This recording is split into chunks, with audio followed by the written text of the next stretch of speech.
Hello बच्चों। Hello hello, कैसे हो? कैसा चल रहा है क्लास तुम लोग का?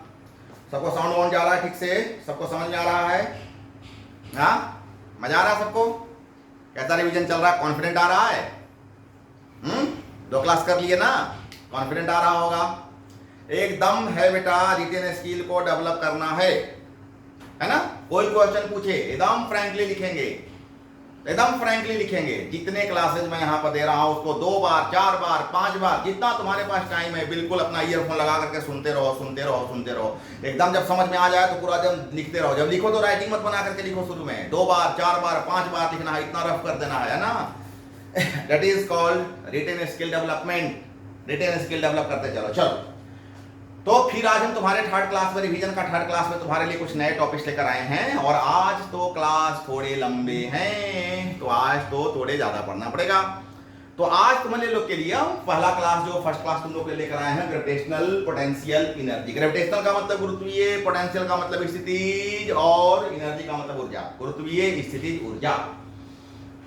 The gravitational potential energy at any point in the gravitational field defined as the work done in bringing the body from reference का मतलब zero potential energy position to that point. It is क्या मतलब? किसी reference point से, infinity से किसी point तक अगर by the way unit mass के बॉडी को हम लाते हैं और उस यूनिट मास के बॉडी को इंफिनिटी से किसी पॉइंट तक लाते हैं, जो वर्क होता है, इसी वर्क को हम बोलते हैं ग्रेविटेशनल पोटेंशियल एनर्जी।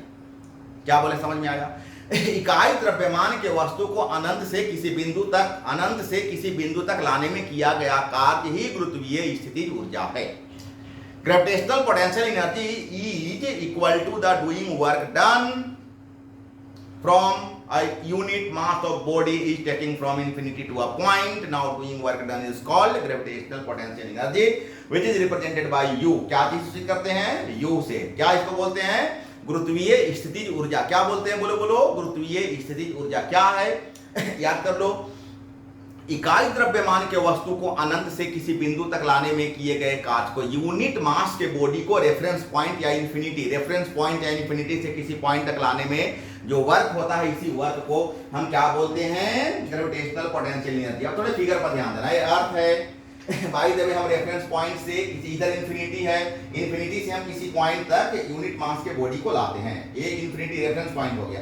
इस इंफिनिटी से हम किसी पॉइंट तक, रेफरेंस पॉइंट पर, इसी रेफरेंस पॉइंट से हम यूनिट मास के बॉडी को ले आएंगे। मान लेते हैं कि अर्थ का मास m है, अर्थ का रेडियस r है, और जो बॉडी को हम ले रहे हैं उस बॉडी का मास m है, कोई पॉइंट x डिस्टेंस पर, कोई पॉइंट a है। तो मेरे को सबसे पहले तुम a बता दो कि f कितना हो जाएगा। मैंने क्या बोला कि ये अर्थ है, अर्थ का मास m है, यहाँ कोई m मास का, स्मॉल m का मास का बॉडी है, और डिस्टेंस x है। तो हो जाएगा f इज इक्वल टू, हो जाएगा gm अपॉन x स्क्वायर। अब इसको थोड़ा नीचे आने देते हैं dx, तो कितना वर्क होगा?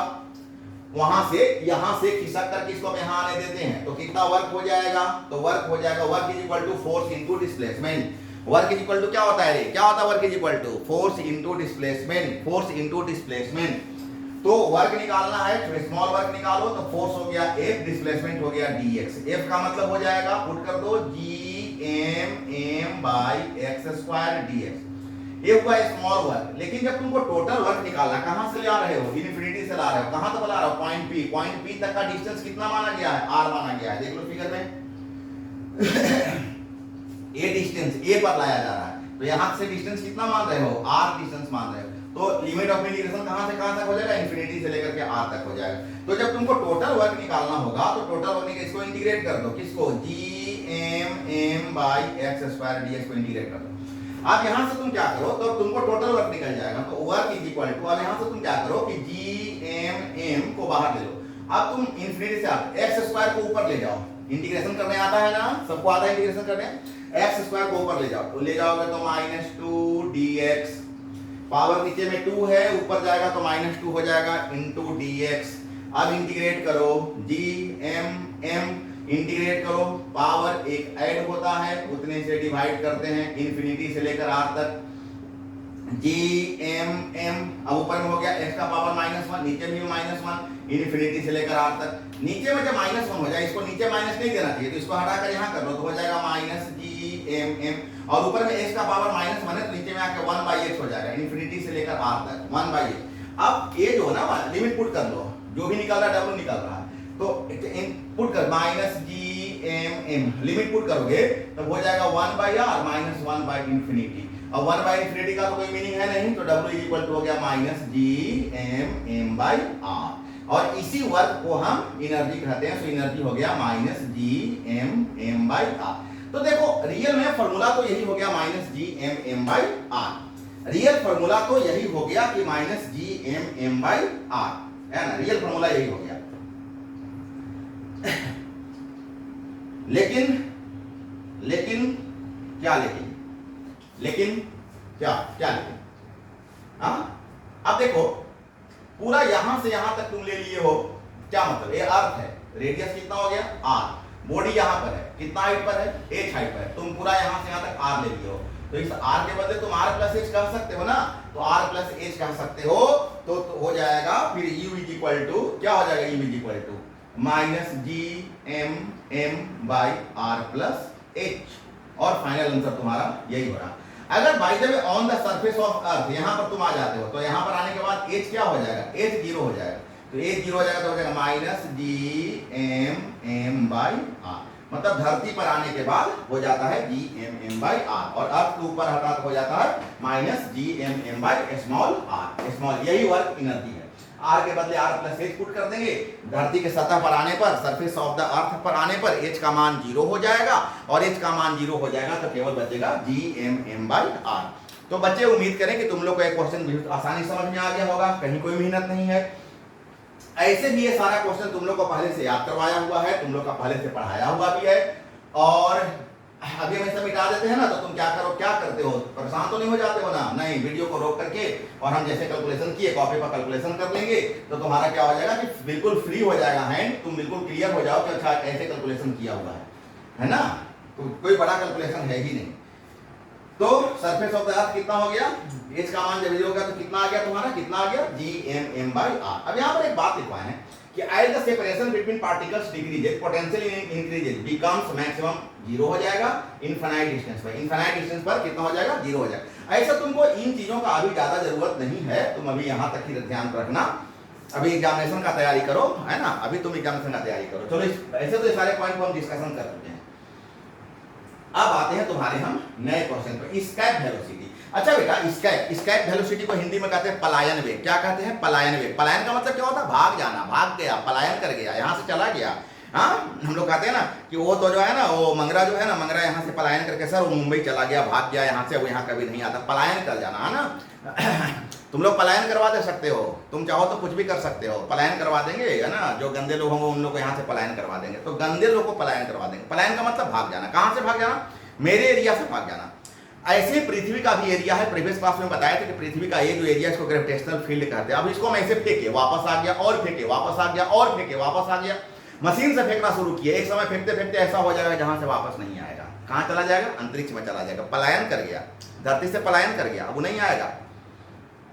इसी को बोलते हैं एस्केप वेलोसिटी। एस्केप, तो जब वो एस्केप करेगा, क्या हम बोले कि जैसे भाई देखो ये अर्थ है, यहाँ देखो अर्थ है, अब अर्थ से फेंकते गए, एक समय ऐसा आएगा कि जहां के बाद अगर ऊपर फेंक देंगे तो अब वो वापस अर्थ पर नहीं आएगा, एस्केप कर जाएगा, बाहर चला जाएगा, इसके बाहर चला जाएगा तो फिर वापस धरती पर नहीं आएगा। इसी को बोलते हैं एस्केप वेलोसिटी, पलायन वेग। और यहाँ पर फेंकते समय जो मिनिमम वेलोसिटी होता है, मिनिमम स्पीड होता है, इसी मिनिमम वेलोसिटी को हम बोलते हैं एस्केप वेलोसिटी। मतलब ग्रेविटेशनल फील्ड को जब वो पार करता है, ग्रेविटेशनल फील्ड को जिस समय वो पार करता है, कौन, कोई प्रोजेक्टेड बॉडी, जिस बॉडी को फेंके वो, जैसे मान लेते कोई सैटेलाइट को लॉन्च किया गया, तो सैटेलाइट एक ग्रेविटेशनल फील्ड है, एक ग्रेविटेशनल फील्ड है, यहाँ पर देखो एक ग्रेविटेशनल, ये अर्थ है, ग्रेविटेशनल फील्ड है, तो ये जब इसको पार करेगा तो जो उस समय मिनिमम वेलोसिटी होगा, इसी मिनिमम वेलोसिटी को हम बोलते हैं एस्केप वेलोसिटी। क्या बोलते हैं, एस्केप वेलोसिटी, पलायन वेग बोलते हैं। अब यहाँ पर देखो एक बहुत ही सिंपल हम तुमको कैलकुलेशन बताए हैं कि हम लोग पहले पढ़ चुके हैं कि energy can't be change, energy conserve होता है, एनर्जी ऑलवेज क्या होता है, कंजर्व होता है। तो जितना एनर्जी ग्रेविटेशनल फील्ड के भीतर है उतना ही एनर्जी ग्रेविटेशनल फील्ड के बाहर भी होना चाहिए। तो बच्चे यहाँ पर, और जो एनर्जी होता है ना, वो क्या होता है, total kinetic plus total potential is equal to kinetic final plus potential final. अब धरती पर काइनेटिक एनर्जी कितना हो जाएगा, तो हाफ mv² हो जाएगा, और पोटेंशियल एनर्जी तो अभी प्रूव किए, अभी प्रूव किया कि minus G M M by R. और स्पेस में जाने पे ये दोनों क्या हो जाता है, जब जहां पर ये जो लाइन होता है ना, बोले ना यहाँ पर, तो यहाँ पर ना तो काइनेटिक होता है और ना तो पोटेंशियल होता है। इसका मतलब हो गया कि काइनेटिक प्लस पोटेंशियल वहां पर क्या हो जाता है, जीरो हो जाता है। अब इसको इधर ले जाओ तो half M B square G M M by R, एक स्मॉल एम कट गया, 2 को इधर ले जाओ तो V square is equal to 2 ऊपर चला जाएगा 2 जी एम बाई आर। और यहीं से तुम जब v निकालोगे तो क्या हो जाएगा, under root 2 G M by R. देखो ऐसे तो तुम्हारा आंसर यही हो गया, under root 2 G M by R. लेकिन तुम ऐसा एक चीज और कर सकते हो, क्या कर सकते हो कि ये जो v तुम्हारा आया कि under root 2 G M by R, इसको तुम r से ऊपर नीचे गुना भाग कर सकते हो, नहीं कर सकते हो, कर सकते हो ना। हम तो किसी समान संख्या से गुना भाग कर ही सकते हैं, मैथ में तो मेरे को फैसिलिटी दे ही दिया, क्या सही बात है ना, तो कर सकते हैं। तो इससे क्या फायदा हो गया कि इसी को तुम लिख सकते हो कि अंडर रूट 2, ये देखो ये जीएम रहेगा और r को मल्टीप्लाई करोगे तो r स्क्वायर हो जाएगा और ये r। अब देखो जीएम बाई आर स्क्वायर को तुम क्या बोलते हो, सॉरी 2 नहीं, ये जीएम बाई आर स्क्वायर को तुम क्या बोलते हो, तो हम तुमको बता चुके हैं कि g बराबर होता है जीएम बाई आर स्क्वायर, बता चुके हैं ना। अभी 9.8 निकाले थे एक क्लास पहले, 9.8 निकाले थे ना। इतना जल्दी नहीं भूलने का है, इतना जल्दी नहीं भूलने का है। इतना जल्दी भूलोगे तो कुछ नहीं मिलेगा, नौकरी भी नहीं मिलेगा और नहीं मिलेगा, कुछ नहीं मिलेगा, ऐसे ही रह जाओगे, कुछ नहीं मिलेगा। तो इसके बदले जी पुट कर दो तो v इक्वल टू हो जाएगा अंडर रूट 2 तो रहेगा, जीएम बाई आर स्क्वायर के बदले जी हो जाएगा और r के बदले r रहेगा। एक फॉर्मूला ये भी हो गया अंडर रूट 2 जी आर। तो ये भी फॉर्मूला स्क्वायर वेलोसिटी का और ये भी फॉर्मूला स्क्वायर वेलोसिटी का है। तो बच्चा हम अच्छा से यहाँ पर कैलकुलेशन कर दिए हैं और तुम लोग इस कैलकुलेशन को स्टेप बाय स्टेप जिस हिसाब से तुमको लिखते गए उस हिसाब से कॉपी में अगर तुम नोट कर लोगे तो शायद तुमको, ऐसे तो यहाँ भी बहुत अच्छा किया हुआ है और तुम अगर चाहो तो यहाँ भी किया हो। यहाँ P का मतलब हो गया प्लेनेट, P का मतलब हो गया प्लेनेट, P का मतलब कोई भी प्लेनेट। किसको पत्थर फेंकोगे क्या, धरती से अंतरिक्ष में पत्थर फेंक देगा क्या रे, बड़ी ताकत है, नहीं बहुत ताकत है तुम लोग के पास, एकदम गावा पहलवान हो, नहीं। अरे किसको फेंका जाए, मशीन से फेंका जाएगा, सैटेलाइट को लॉन्च किया जाएगा, सैटेलाइट लॉन्च होगा तो जाकर वो तो इसीलिए P फॉर प्लेनेट, कंफ्यूज नहीं होना। और थोड़ा सा ये स्टैंडर्ड लिखा हुआ है, थोड़ा सा लैंग्वेज दिया हुआ। अब ऐसे तुम अगर रफ कैलकुलेशन करना चाहो तो ये भी बहुत अच्छा दिया हुआ। इसको हम लोग बोलते हैं एस्केप वेलोसिटी, ये हो गया पलायन वेग।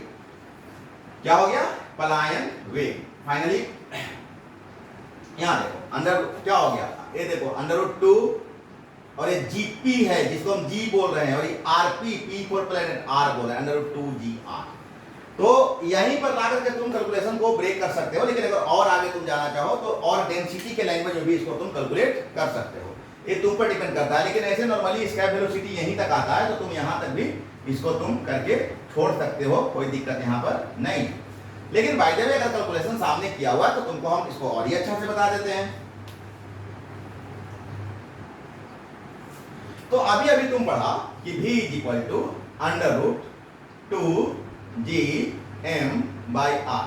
अब जरा मेरे को बताना कि डेंसिटी में किसको चेंज कर सकते हो, तो मास को चेंज कर सकते हो तो 2 जी बाई आर को रखो और मास इक्वल टू क्या होता है, volume into density. Mass is equal to volume into density, mass is equal to volume आयतन गुने घनत्व। और पृथ्वी का आयतन कितना होता है रे, तो 4/3 पाई आर क्यूब। और घनत्व कितना होता है, रो होता है। एक को काट दो तो एक को कट गया, 2 को बचा, एक को कट जाएगा तो क्या हो जाएगा, 2 को बचेगा। और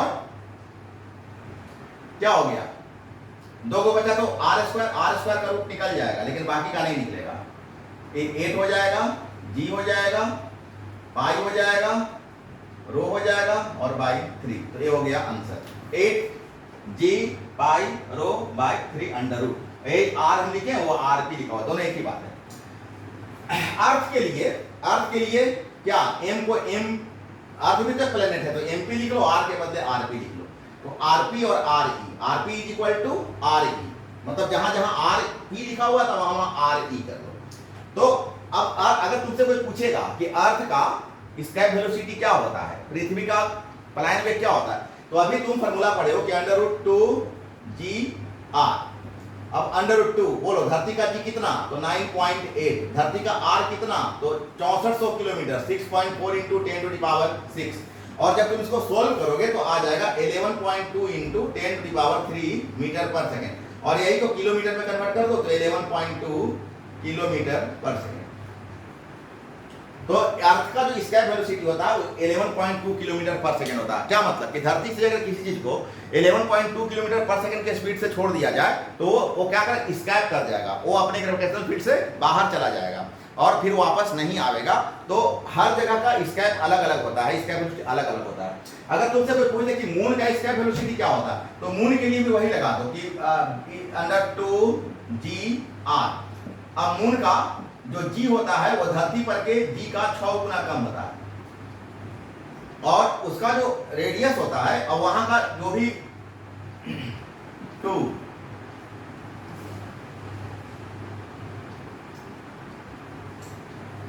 और उसका जो रेडियस है वो 4 टाइम्स कम है। यस, ये हो गया g/6 और रेडियस हो गया 4 टाइम्स कम है। तो ये सारा वैल्यू अगर पुट कर दो 2 g का मान 9.8, ये हो गया 6.4 इंटू 10⁶ और ये हो गया 6 का 24 और सोल्व कर दोगे तो आ जाएगा 2.31 इंटू 10⁻³ मीटर पर सेकेंड। इसी किलोमीटर में कन्वर्ट कर दोगे तो 2.31 किलोमीटर पर सेकेंड। तो ये हो गया मून का। तो तुमको अगर बाय द वे न्यूमेरिकल आ जाए क्वेश्चन में कि अर्थ का एस्केप वेलोसिटी बताओ तो तुम ये वाला निकाल दो, कहेगा कि मून का एस्केप वेलोसिटी बताओ तो तुम ये वाला निकाल दो। अगर तुमसे केवल एस्केप वेलोसिटी को डिराइव करने के लिए कहे तो एस्केप वेलोसिटी को डिराइव कर दो। मतलब है कि इसके साथ नंबर ऑफ क्वेश्चंस हम तुमको यहाँ पर बता चुके, हम तुमको यहाँ पर 3-4 चीजें बताए हैं और बहुत सहजता से तुमको हम बताते जा रहे हैं। तुम अगर स्टेप बाय स्टेप तुम ये सारे नोट्स को तुम अगर करते जाओ और फटाफट करते जाओ तो तुम्हारा बहुत अच्छा रहेगा, तुमको कहीं से कोई प्रॉब्लम होने वाला नहीं है। तो बच्चे इन चीजों को तुम खूब फोकस करो, खूब अच्छा से तुम ध्यान दो। जितना अच्छा से तुम ध्यान दोगे उतना तुम्हारा कंसेप्ट क्लियर होते रहेगा। तो उम्मीद करें कि तुम लोग को एस्केप वेलोसिटी भी खूब अच्छा से समझ में आ गया होगा, है ना। अच्छा कैलकुलेशन, एकदम रफ कैलकुलेशन तुमको हम यहाँ पर बता रहे हैं, बहुत जेन्युइन भाषा में, तुम्हारी भाषा में सारा कैलकुलेशन तुमको बता रहे हैं। तुमको कोई प्रॉब्लम उम्मीद करते हैं नहीं हो रहा होगा। अब हम लोग आते हैं ग्रेविटेशनल पोटेंशियल। ग्रेविटेशनल का मतलब गुरुत्वीय और पोटेंशियल का मतलब विभव। रिवीजन क्लास है ना, थोड़े नंबर ऑफ क्वेश्चन तुमको ज्यादा लेके चलना ही पड़ेगा, क्योंकि अगर बाई द वे एक क्वेश्चन को तुम एक दिन में पढ़ोगे तब तो फिर पूरा का पूरा सिलेबस तुमको कवर करना होगा और फिर तो तुम्हारे पास आज टाइम क्या है, कम है। इतने क्लासेस करने में तो तुम्हारे बहुत समय चले जाएंगे। तो क्या होता है रिवीजन क्लासेस में, क्या होता है ना बेटा कि एक दिन 5-5, 7-7, 8-8 क्वेश्चन टीचर एक साथ निकालता है, इसी को तो रिवीजन बोलते हैं। अदरवाइज फिर क्या हो जाता, फिर तो ऑनलाइन क्लास हो जाता। ऑनलाइन क्लास में क्या होता है ना कि क्लास में होता है कि एक दिन में एक क्वेश्चन हो रहा है, उसमें टीचर बहुत ज्यादा टाइम दे रहा है, हम लोग बहुत ज्यादा टाइम देते हैं, तुम लोग को भी आहिस्ता। लेकिन ये सारे के सारे चीज,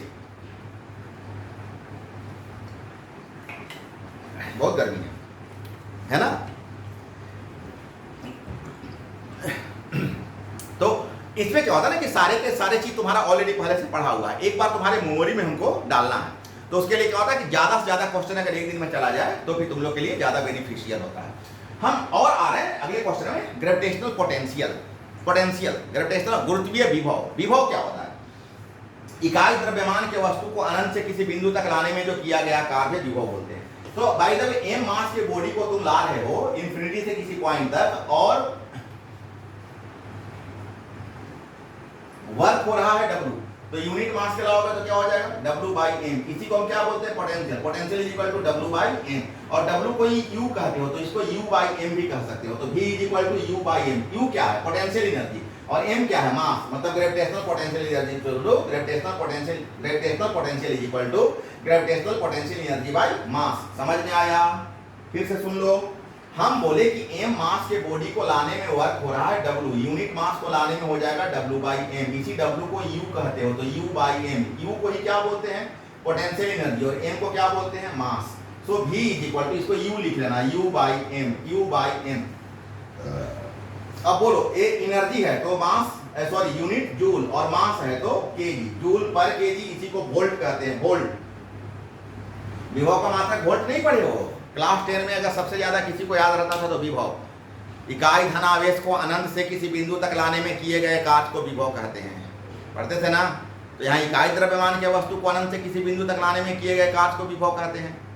और अभी जो एनर्जी तुमको बताए उस एनर्जी में तुम यूनिट नहीं बोल करके m मास का बॉडी को कह सकते हो, तो दोनों में कोई बड़ा अंतर नहीं है। अगर पूरे कंप्लीट बॉडी को लाने में जो वर्क हुआ उसको पोटेंशियल एनर्जी कहते हैं, और यूनिट को लाने में जो होता है उसको हम लोग पोटेंशियल बोलते हैं। दोनों में कोई बहुत बड़ा अंतर नहीं है। जैसे हो सकता है कि तुम अभी वीडियो सुन रहा होगा तो उसमें भी तुमको हम बोल देंगे कि यूनिट मास के बॉडी को इन्फिनिटी से किसी पॉइंट तक लाने में जो वर्क हुआ उसको एनर्जी बोलते हैं। अरे सेम बात तो है ना।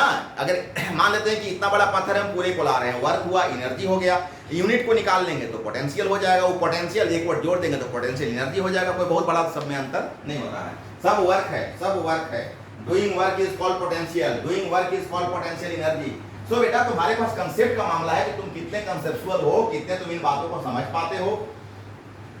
अगर इसके डायमेंशन की बात किया जाए तो अब डायमेंशन तो यहाँ किया हुआ है तुम्हारा, देख लो mlt t-2, क्योंकि ये क्या होता है, ये एनर्जी है और मास एक m कैंसिल हो जाएगा, L2 t-2 स्केलर क्वांटिटी है, ये सारे बात को तुम जान दो।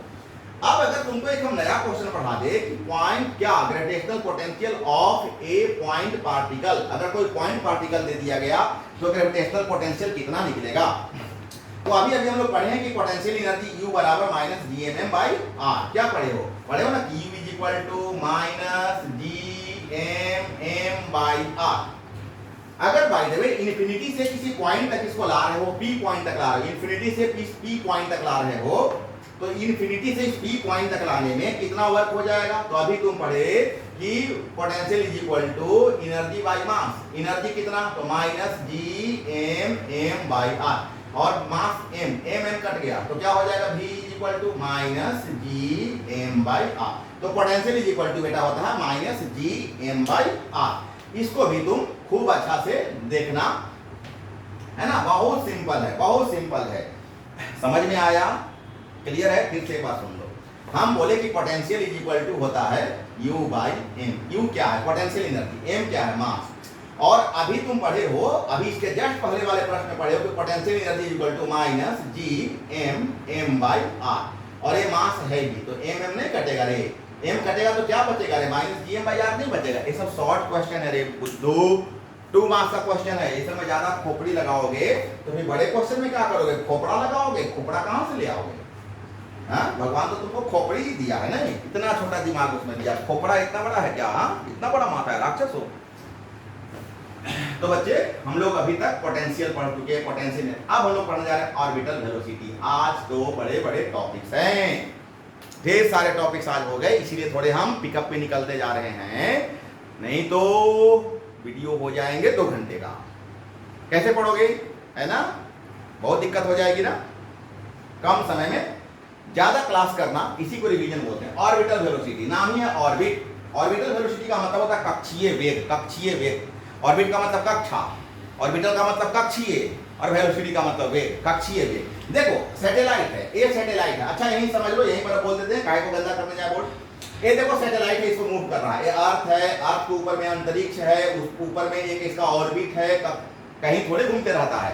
जो सैटेलाइट होता है कहीं घूमते रहता है क्या, नहीं नहीं, अपने एक पाथ पर घूमता है, अपना एक रियल पाथ पर घूमते रहता है। तो बाय द वे अपना रियल पाथ पे सैटेलाइट मूव कर रहा है, तो जिस वेग से मूव करेगा उसी को हम कक्षीय वेग कहते हैं। जिस वेग से यह अपने कक्षा में चक्कर काटते रहता है उसी वेग को हम कक्षीय वेग कहते हैं। क्या मतलब, सैटेलाइट अपने ऑर्बिट पर जिस वेलोसिटी से मूव करते रहता है उसी वेलोसिटी को हम क्या बोलते हैं, क्या बोलते हैं, ऑर्बिटल वेलोसिटी बोलते हैं। बाय द वे जो सैटेलाइट हम ले लिए वो सैटेलाइट का मास m है, और जिस ऑर्बिट पे चक्कर काट रहा है उस ऑर्बिट का रेडियस r है, और हाइट h है, अर्थ का रेडियस r है, orbital velocity v, orbital vo है, और अर्थ का मास m है। तो अगर तो तुम जानते हो, पढ़ते आए हो बहुत पहले से, मतलब बहुत प्रीवियस लेसन में पढ़ चुके हो कि अगर कोई वस्तु गोल गोल घूमता है तो उसका सेंटीमीटर फोर्स लगता है, कितना लगता है, तो mv²/r लगता है, mv²/r लगता है। और साथ ही साथ अगर यहाँ पर अगर बाय द वे m है और यहाँ पर m मास का चक्कर काट रहा है, रेडियस r है, तो फोर्स कितना हो जाएगा, तो gmm/r²। तो दोनों तो बराबर है, दोनों तो फोर्स है, ये भी फोर्स है, कौन, mv²/r फोर्स है, और gmm, तो इससे क्या हो जाएगा, बहुत कुछ कट जाएगा। देखो m से m कट गया, वो r कट गया, क्या बच गया, बच गया कि vo का square is equal to gm/r। अब यहाँ से स्क्वायर हटाओगे तो क्या हो जाएगा, रूट हो जाएगा, तो vo इज इक्वल टू हो जाएगा √gm/r। नहीं होगा रे, सिंपल तो है, gm/r। लेकिन तुम इस r के बदले क्या लिखोगे, इस r के बदले तुमको लिखना होगा r+h। क्यों लिखना होगा, यहाँ से यहाँ तक r और यहाँ से लाइट है h, तो पूरा यहाँ से यहाँ तक कितना हो जाएगा रे, r+h। और इसी डिस्टेंस को क्या बोलते हैं, r बोलते हैं। तो तुम r बोलो चाहे r+h बोलो, तो r के बदले पुट कर दो r+h, तो vo is equal to, vo मतलब ऑर्बिटल वेलोसिटी, वो है रे ऑर्बिटल, ऑर्बिटल इसी को हम लोग लिखेंगे जी एम और आर के बदले लिख देंगे तो आर प्लस ए। हो गया आर प्लस ए। अब इसको तुम थोड़े से और इसको तुम सिंप्लीफाई कर सकते हो। जीएम के बदले पुट कर दो जी आर स्क्वायर। बताए है ना कि G is equal to G M by R square, कैंसिया गुना, तो G M is equal to क्या हो जाएगा रे, जी आर स्क्वायर हो जाएगा। तो यहां पुट कर दो, तब हो जाएगा V O is equal to G R square बटे आर प्लस एच का अंडर रूट। बस हो गया। अब सब वैल्यू पुट कर दो, हो जाएगा।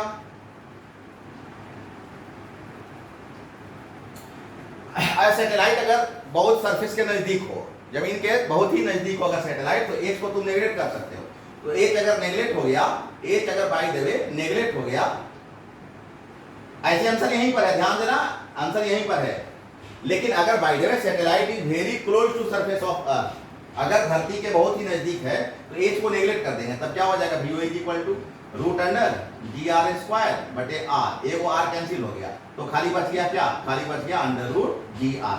जी का मान कितना रे 9.8 और आर का मान कितना रे 6.4 इंटू 10 टू द पावर 6, तो इसको सोल्व करोगे तो आ जाएगा 7.92 मीटर पर सेकेंड। ये हो गया ऑर्बिटल वेलोसिटी, 7.96 मीटर पर सेकेंड हो जाएगा ऑर्बिटल वेलोसिटी। एकदम सिंपल कैलकुलेशन है। तुमको देखो जी का मान याद रखना होगा ऑलवेज, तुमको आर का मान याद रखना होगा ऑलवेज, तुमको मास याद रखना होगा ऑलवेज। तुमको ध्यान देना होगा कि चंद्रमा पर जाने पर जी का मान जो है अबाउट 6/6 हो जाता है, मास अबाउट 4 घट जाता है। तो ऐसे कुछ सिंपल जीके जीएस है जो तुमको ध्यान देने का जरूरत है। अगर ये सब बात ध्यान रखोगे तो तुम्हारा जो कैलकुलेशन पावर है खुद ही, और जूनियर बीन्स का तुमको अलजेब्रा ठीक रखना होगा। जूनियर बीन्स का अगर तुम्हारा कैलकुलेशन बोल्ड है, अगर स्ट्रांग है, तो तुम ये सभी कैलकुलेशन को तुम बहुत ही सामान्य तरीके से, बहुत ही आसानी से तुम इसको निकाल दे। तो बच्चे आज का क्लास मोटा मोटी हम लोग का इतना ही रहेगा। आज का क्लास में बहुत सा चीज तुम पढ़े हो, हालांकि थोड़े हमें स्पीड में लेकर चले हैं, लेकिन फिर भी सबका हम बेटर कैलकुलेशन तुमको देते गए हैं। तो आज का क्लास अगर हम यहीं तक रखें, बहुत सा चीज आज तुमको हम बता दिए। एक बार फिर से अगर सभी बातों पर हम 1 मिनट में अगर बात बोल दें तो तुमको अच्छा लगेगा। आज का जो सबसे फर्स्ट टॉपिक तुम्हारा था, आज का सबसे फर्स्ट टॉपिक तुम्हारा यही था, ग्रेविटेशनल पोटेंशियल एनर्जी। हम बोले कि एम मास के बॉडी को इन्फिनिटी से ले आओगे तो जो वर्क होगा, इसी वर्क को हम क्या बोलते हैं, एनर्जी बोलते हैं। एम मास के बॉडी को इन्फिनिटी से किसी पॉइंट तक लाने में जो वर्क होगा, उसी वर्क को हम क्या बोलते हैं, एनर्जी बोलते हैं। और तुमको हम यहाँ पर कैलकुलेशन करके बताए कि F इज इक्वल टू होता है GMM बाई एक्स स्क्वायर। हमको अब हम इसको स्मॉल लाते हैं, dx तो work is equal to force into displacement. Force के बदले यहाँ से वैल्यू पुट कर दिए, टोटल निकालना होगा तो हमको इन्फिनिटी से लेके r तक इंटीग्रेट कर देना होगा। इन्फिनिटी से r तक इंटीग्रेट कर देंगे GMM by x square dx को। अब GMM को बाहर निकाल लिए, इसका इंटीग्रेशन कर दिए और 1 बाई इन्फिनिटी को नेगलेक्ट कर दिए तो GMM बाई r हो गया। इसी वर्क को हम क्या बोलते हैं, एनर्जी बोलते हैं। तो एनर्जी हो गया GMM बाई r, r के बदले r प्लस 1 पुट कर दिए तो एनर्जी हो गया minus GMM by r plus 1।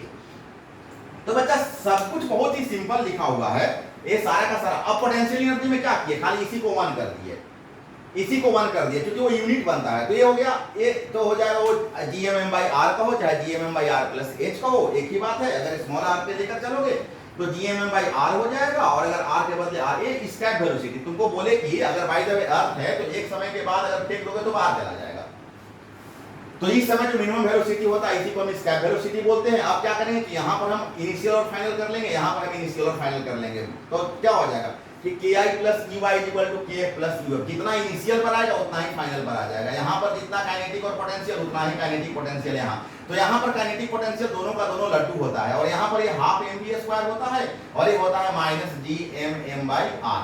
बस यही चीज को सोल्व कर देंगे और v का मान निकल जाएगा।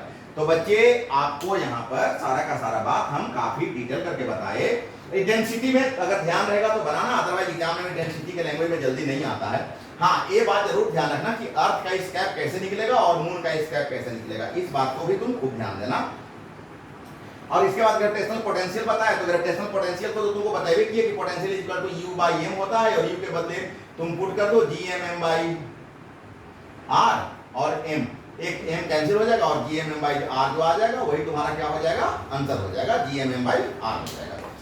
तो ये सारा का सारा बात जो तुमको हम बताएं, ये देखो GM बाई आर, और फिर मास को तुम कहें तो माइनस GM बाई आर आ गया, ये माइनस छूट गया, सॉरी माइनस GM, तो GM बाई ए पोटेंशियल हो गया। तो सारा का सारा बात जो है ना तुमको काफी डिटेल बताया गया है। तो तुम लोग खूब अच्छा से पढ़ो, खूब अच्छा से लिखो, खूब लिखो, बहुत बार लिखो। फिर भी कोई दिक्कत अगर हो तो हर बार की भांति फिर बोल रहे हैं, मेरे से आप बात करके मेरे से आप मतलब मेरे तक पहुंच सकते हैं, आप व्हाट्सएप पर मेरे तक पहुंच सकते हैं, ऑफलाइन क्लास में मेरे पास आ सकते हैं। अब तो हम रोज क्लास जाते हैं, तो आप आइए मेरे से मिलिए सारे बच्चे, और सारे बच्चे अच्छा से तैयारी कीजिए, खूब पढ़िए, खूब लिखिए, और बिना चीटिंग किए हुए पास कीजिए। एकदम चीटिंग नहीं करना है, बैड हैबिट है। Cheating is a very bad habit जो आपको जहन्नुम की ओर ले जा रहा है। क्यों? 11 का क्या हो जाएगा? 11 का मार्कशीट से क्या हो जाएगा? अगर 1 नंबर 2 नंबर कम ही आ जाएगा तो चीटिंग नहीं करेंगे। एकदम संकल्प ले लीजिए, कसम खा लीजिए कि यस सर मेरे को चीटिंग नहीं करना है। अगर आप चीटिंग नहीं कीजिएगा तो आप ज़्यादा सिंसियर रहिएगा about your class, about your education, और यही तो एक दिन आपको काम आएगा। डिग्री से आज के ज़माने में कुछ नहीं होता है, डिग्री से कुछ नहीं, डिग्री से नौकरी नहीं मिलती है। डिग्री एक लैडर है जो हमको एप्लीकेबल बनाता है कि यस हम उसमें अब एप्लीकेशन अब डाल सकते हैं। तो बेटा डिग्री पर तो फोकस करना ही है, नंबर पर तो फोकस करना ही है, लेकिन किसी तरह के नंबर पर फोकस नहीं करना है, ईमानदारी के नंबर पर फोकस करना है। तो चलिए खूब अच्छा से पढ़ाई कीजिए, खूब अपना रिटन स्किल डेवलप कीजिए। फिर हम नए क्लास में नए टॉपिक्स के साथ आप लोग के पास फिर आएंगे। तब तक के लिए बाय बाय, टाटा, बाय बाय।